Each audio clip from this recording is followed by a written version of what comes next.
So there's a couple of things in the question that you just asked. One is the number of cases that are reported that are being reported as asymptomatic. And so we hear from a number of countries that X percentage of them are reported as not having symptoms, or that they are in their pre-symptomatic phase, which means it's a few days before they actually develop severe symptoms.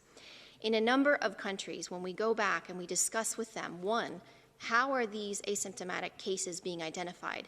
Many of them are being identified through contact tracing, and so which is what we would want to see, in that you have a known case, you find your contacts, they're already in quarantine, hopefully, and some of them are tested, and then you pick up people who may have asymptomatic or no symptoms or even mild symptoms. The other thing we're finding is that when we actually go back and say how many of them were truly asymptomatic, we find out that many have really mild disease, very mild disease. They're not quote-unquote COVID symptoms, meaning they may not have developed fever yet, they may not have had a significant cough, or they may not have shortness of breath, but some may have mild disease. Having said that, we do know that there can be people that are truly asymptomatic and PCR positive. The second part of your question is what proportion of asymptomatic individuals actually transmit. So the way that we look at that is we look at these individuals need to be followed carefully over the course of when they're detected and looking at secondary transmission.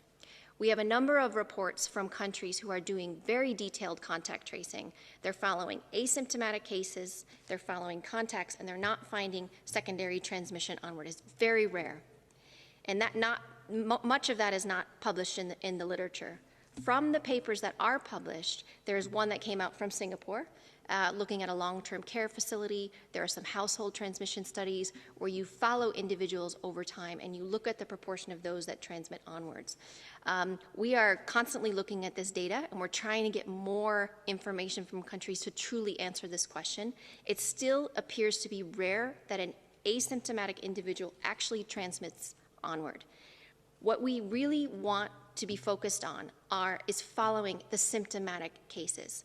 If we followed all of the symptomatic cases, because we know that this is a respiratory pathogen, it passes from an individual through infectious droplets. If we actually followed all of the symptomatic cases, isolated those cases, followed the contacts and quarantined those contacts, we would drastically reduce. I would love to be able to give a proportion of how much transmission we would actually stop, but it would be a drastic reduction in transmission. If we could focus on that, I think we would do very, very well in terms of suppressing transmission.